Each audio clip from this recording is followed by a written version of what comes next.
Welcome to the Private Lenders Podcast with your host from Hard Money Bankers, Jason Balin and Chris Haddon. This podcast is sponsored by hardmoneymastermind.com. Hey everyone, Chris and Jason here. Thanks for checking out the Private Lenders Podcast. Quick announcement, if you haven't heard already, we're having our first annual event here in Maryland for all Mastermind members and podcast listeners. To learn more, just go visit hardmoneymastermindevent.com. Thanks. All right. So today we're talking about growth, and particularly growing in the wrong way.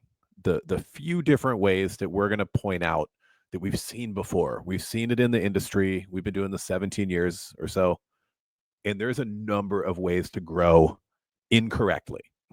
And then there's really only what at the end, we're going to talk about really the only way to grow in the right way, in our opinion, in our view, based on what we've seen, and also based on using the line from AJ Poulin at the mortgage office, the lenders who are no longer with us. That does not mean that they passed away. That means that they're no longer in this business. And these reasons, these ways to grow incorrectly is the reason why they're not here anymore, right? All right, let's dive in. Number one way to grow in the wrong way is to compromise your risk level, your underwriting, to loosen up your underwriting guidelines in order to grow. Now, if you're, and this is a slippery slope, if you're talking about, I don't know, just to use loan to value as an example, if you're talking about 2 or 3% or something like that, it's not that we get all that nitty gritty on loan to value, but like if you're talking about a very, very small adjustment or a 5-point credit score adjustment, something like that, that's not going to tip the scales. But if you're talking about a substantial change, a material change to your underwriting guidelines and risk level in order to do more volume, the end of that story is not going to be a good one. Yeah, can't do bad deals. Every deal's got to be a good one. Think about it. If Wells Fargo does a bad deal and they take a loss, they can absorb that. You do a bad deal, you might not be able to absorb that. A deal or two could put you out of business. You could lose your money. You could lose investor capital. You got to be smart about it. And, here's an interesting thing to think about. So, we've got about 53 mil deployed on the streets. We've obviously tried to get higher than that, and it's hard for us to do more than that. Every day we write a new loan, and at the same time, every day we're getting paid off an existing loan. So it's challenging to grow from that, and we're working on it, but we have to grow responsibly. And, we could tell you that if we wanted to lower our loan terms and increase our loan to value, we could double in production. That's not somewhere we want to be. That means we're doing worse deals and we're making less money to do so. So it doesn't work like that, right? And that doesn't mean that there's not more good opportunities out there. There certainly are, and we work hard every day to try to get more and more of those opportunities. Point being is they got to be the right deals over and over and over. How many instances has there been where, a real estate investor would be like, hey, I found a lender that will lend out at 12% or 11.5% compared to your 13, and they only require 10% down instead of 20% down. Will you do that? No, we won't do that. That's more risk and less money to do so. And I'll tell you that a lot of deals that default and go through the default process, there's a lot of instances where we've done a good deal when we still barely get out of it, right? We barely scrape by when a deal really goes bad. And keep in mind, chances are, is that low, is there a chance, like, listen, you could have done a bad deal and still worked your way out of it, right? And be like, okay, well, I still get out of it. The real estate market's been good and things like that.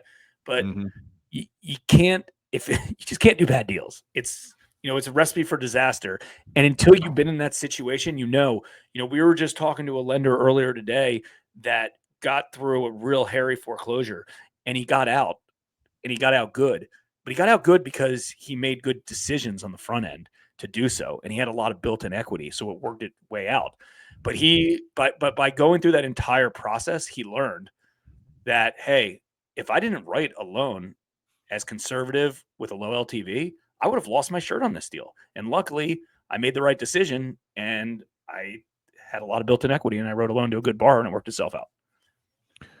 All right, so that was number one. That is compromising your risk level in order to do more loan volume. Number two, and this is another common one amongst lenders who are no longer with us, is expanding geographically in the wrong way. So, look, you can expand geographically. For example, we started in 3 states, now we're in 7.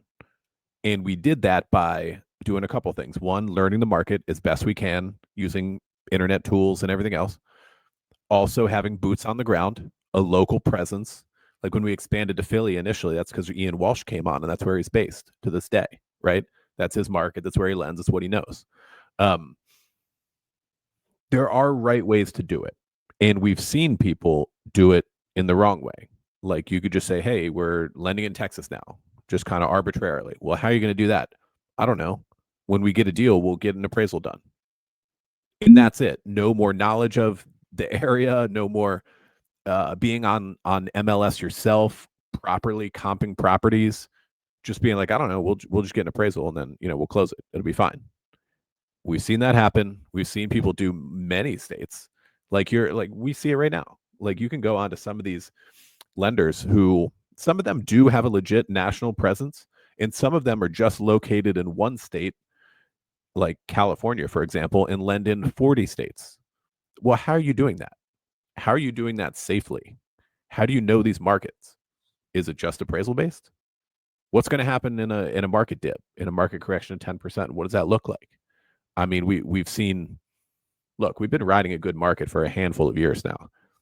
Prior to that, like in the mid 2010s, we saw some of these lenders who came out of the gates, like around, post like financial crisis, like 2008, 9, around like 2012, it was a hot market and they're expanding geographically, aggressively.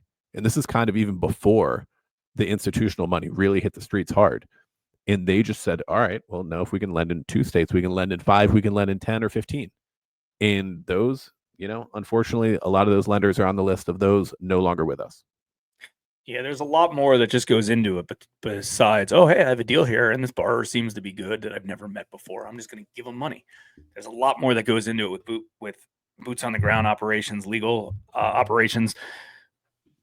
I give you a quick story about the state of New York, because we looked, I don't want to say looking because this is past tense at this point, but we considered lending in the state of New York, in mostly New York City.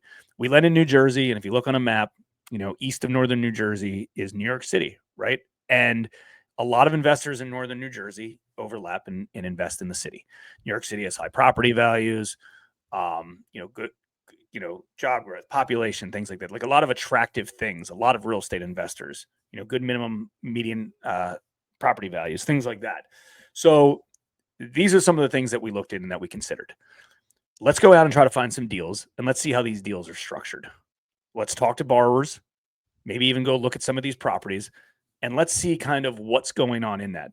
We talked to legal ahead of time. We wanted to learn if there's any lending laws, some doc prep, title review, what the foreclosure laws are and things like that. But more importantly, we went to try to go get some deal flow, and we wanted to see what was up, what types of deals are out there, how the characters are with some of the borrowers. In this particular case, the foreclosure laws were very challenging, and it put us in a spot where we're like, we don't really want to lend in this area because I don't want to be held up for 12 months, 18 months, 24 plus months on a commercial foreclosure, an investment property foreclosure. So we decided it wasn't a good spot for us. But point is we didn't be like, oh, hey, I got a deal in New York. Should I do it? It's like, let's go spend some time and resources and maybe even money to learn the area and figure out what types of deals and market exposures and things like that before we build out an operation to determine to do a one-off loan. Yeah, I mean, that's another one. Like we've just seen it so many times. And yeah, let's keep it moving. We got a few more to get to. Another common one, a way to grow in the wrong way, is by doing property types that you really don't know how to underwrite. Now, if you pay attention to our content or in the Mastermind, you'll know that we are big proponents of adding commercial, small balance commercial property lending to your already existing investment residential portfolio. We think that is a great growth a smart thing to do. And, personally for us, it's like a big bonus to our production, our portfolio is small balance commercial lending. But you got to know how to do it right. It's a bit of a different animal when coming from residential, like fix and flip or fix and hold stuff, anything residential, right? It's going to come with some other things, learning how to underwrite income, learning how to do different kinds of valuation, like income-based approach and then sales comp-based approach. It's going to come with environmental issues that you don't have with residential, right? Phase 1 environmental, phase 2, desk review type stuff, different ways to see if you have any risk there. Again, we are for adding that to your lending portfolio, and the people that do like consulting with us and all that stuff come to our events. This is something we encourage for the right people who want to really dive in and learn how to underwrite it properly. But we have seen people take hits by saying like, yeah, maybe I don't know industrial, but this one seems to make sense. Or there's another one I remember, this is years ago, an old school hard money lender told me that the only time I ever lost money was lending on land. And we do lend on land on occasion, very conservatively, not very often. It's loan to cost based. It's like very, strong borrower type stuff. But there you go. That just goes to show you, even that guy who was a very, very good lender, he lost money by lending on land, not 100% knowing what he was doing. So property type is another common way to grow in the wrong way. I remember, I think we were like year 2 or 3 into our business, and we got a commercial deal that we really wanted to do. They bought it for $1 million. They only needed like 300,000 or 400,000, and we passed on it because we were terrified to do the deal. We were chicken. We didn't know, and I'm glad that we passed on it. Today would have been maybe a home run deal, but back then we weren't ready for it. We weren't set up for it at that point. None of our capital investors had ever done a commercial deal with us at this point. We didn't fully know how to underwrite it. We didn't know what due diligence to get. All we did was base it on, well, hey, this is a good borrower buying a good property, but maybe it wasn't even a good property. I mean, I see deals every day that people are overpaying for, right? So like you might think you're doing a low LTV deal, but do you really know if you're just basing it off of the actual cost, the purchase price, but is it a really good opportunity? Like literally yesterday, one of our partners in our other market hit me up because they got a local deal to us, and it was an apartment building, and the borrower was paying $1.25 million for it, and it was in an area that I know and I'm comfortable with, and I know how to underwrite it. And I dug deep into the deal, and they had hundreds of thousands of dollars to put down. And I dug into the deal, and I saw that the buyer previously had only paid a few $100,000 for it. They stocked it up with some over market rent Section 8 subsidized tenants in there. They did very little work on it. And they put it was going to be a 5% cap rate. And a borrower has it under contract at 1.25. That to me is unsophisticated, doesn't know what they're doing, and they have a few $100,000. They're buying at a 5 cap? Yes. Ouch. Okay. So long story short, I was like, listen, this deal is going to be a pass. I was like, if you guys want to put up $750,000 and we put up $500,000, we'll entertain this thing. But like at this point, this thing's a pass. It was even more than that. It was even more into our favor. Point being is like we know what we're looking at because we've done it, and that's okay if you don't. But you gotta start small and you gotta learn. It's one of those things that you just can't go all in on one particular thing. It's the same thing when you raise capital. You can't just go all in with a capital investor and just start doing tons and tons of deals with them until you do a deal, you see it mature and go through the whole process, and then you do another deal. I mean, it's just like anything else. I wouldn't recommend if you're just starting a hard money lending company that you do, deal back to back deals over and over and over and over until, start slow and work your way up and learn the process and see how things flush out. It doesn't have to happen overnight. So that's the same thing with some of these other asset classes. We've gotten into lots of different asset classes, but we've done it slowly to see how they perform. Chris and I can both tell you from experience that most commercial loans stay out for more than a year. Exit strategies are significantly harder on commercial properties. Even the highest quality borrowers still have a hard time paying off. Either because they have a hard time exiting, but they perform really, really well. Exactly. And they just So they're stay on worth the books. doing. They stay out. But if that happens, then then what do you say if it's a lower exit strategy? It's a harder exit strategy.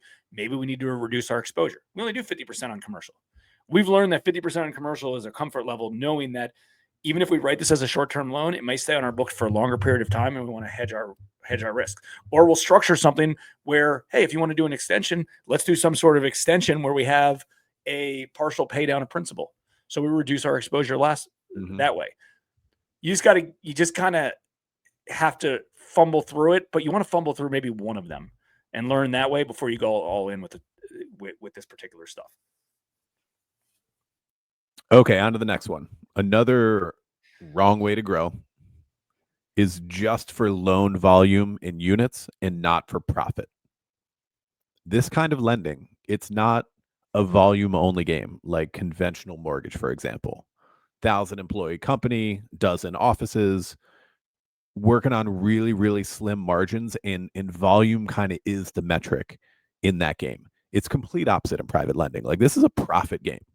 Like, we're not a nonprofit organization. This is a spread business. You're supposed to make good money with each and every transaction you do. That's why we do this, right? And I think that especially in the past 6 or 7 years, we've seen companies that start playing that conventional mortgage type game where they're just chasing loan volume, units, how many people are on their team. Like, they're bragging about, like, oh, I've got 100-person lending company. It's like, is that really the point? Is that the point of what we're doing here? It's not. The point here is the bottom line profit. You pay your company's overhead. You pay a good wage to good people who help you run the team. And then after that, it's about bottom line profit to the people who own the company. It is. Yeah. That's the goal. Always has been. Yeah. I remember being at a conference with a lending company that both were friends with the owner. And this was years ago, kind of right when institutional capital started coming out, and they pivoted to some institutional capital. They created a fund, and they were trying to, in essence, capture all the market share. They didn't even really care how much money they made on these deals. They just wanted to do all of them. And they said, hey, listen, and our portfolio was a little bit smaller at that time, but they were like, hey, I know the size of your portfolio because we were similar to you with our own money and private capital. And right now we're at like $150 million deployed, but it's institutional capital. It's cheaper. We have our fund that's spitting out smaller returns to our capital investors, but I also got 50, 60 employees to run everything. And maybe they weren't at 50 or 60 at that time because they have over 100 now. Call it 25, 30, whatever it is. But they were like, I know what your bottom line profits probably are, and I know what our bottom line profits are, and you guys are probably still more profitable than us or close to it. And their game was to just do tons and tons and tons and tons of volume. And it's like, bro, we got like 4 employees and you've got 40. Like, more doesn't mean better. Some of the most profitable lenders I know are one man and one woman operations that are just lending their own money, and they're highly profitable, or they have a small team and a regular portfolio and they're very, very profitable, and they can sleep well at night and it's risk-free. Let's be honest. The more deals you do, the more headaches you have, the more risks you have. A lot of things happen with that. And yes, you can hedge your, you can hedge your risk a little bit by, hey, you can absorb a few losses if you have more deals. And I get it. But like what Chris said, like, we're in this business to make money and to be profitable. And there's no point to do twice as many deals if you don't need to. If you can make the same amount with half as many deals, make your life a lot easier. Absolutely. So getting to the end of it here, here's the right way to grow, in our opinion. We've been doing, like I started with, like, we've been doing this for a long time. We've seen people do it the wrong way. And I'm not saying we're the best at this game. Like, there's people doing so much freaking volume that their bottom line is probably way bigger than ours. And that's great. And I hope they stick around for a long time. We're just coming at this from using our best judgment and the stuff that you see over the years, and trying to give you guys the best information that we can about this industry and how to run a lending company. So at the end of the day, the only right way to grow, as we see it, is by growing the bottom line within your own risk tolerance, right? And we try to do that every single day. Every single day, we're working on marketing stuff. We're talking about improving our sales process, client retention. We're trying to grow every single day, but we need to do it by growing within the profit metrics that we're looking for. What do we charge for the money we're putting out? And also within the risk tolerance, within our underwriting parameters of what we're willing to do. If we can grow within those two things, that is absolutely the goal. That's literally what we're in here trying to do at HMB every single day. It's not easy. It's not easy to do. It's a daily grind, you know? It's a long-term campaign that we've been doing for a while now and will continue to do, and it'll be hard then too, right? Sure is. And anything else? Again, anything else to add to wrap that one up? Talking about your risk tolerance is the right way, right? If you want to be a rock star and go from 0 to 60 overnight, go ahead. Not our comfort level. We talk about it all the time. Slow and steady wins the race for us. We hit singles every day. Never hit a home run in this business. We hit singles every day, and we get some occasional doubles, and we're happy with that.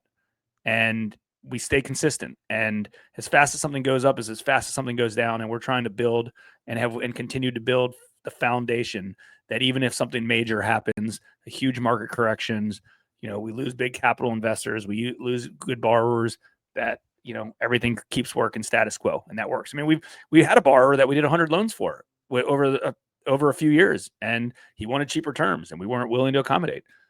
So guess what? We found another borrower and other borrowers to replace them, and that's just the game. That's right. We are in this for the long haul. That is absolutely the game plan. We hope that you are too. We appreciate you guys checking out the show. As always, if anybody might benefit from this episode, please do share it with them. Totally appreciate that. See everyone here next time. And until then, we'll see you inside of hardmoneymastermind.com. We hope you enjoyed this episode of the Private Lenders Podcast. Please note that the opinions stated by all the speakers on this show are only opinions and not intended for legal, financial, or accounting advice. Please make sure to always check with your own legal, accounting, and financial professionals. If you enjoyed this episode of the Private Lenders Podcast, we'd appreciate it if you would spread the word. Make sure to check out hardmoneymastermind.com, the #1 free community for new and experienced private and hard money lenders.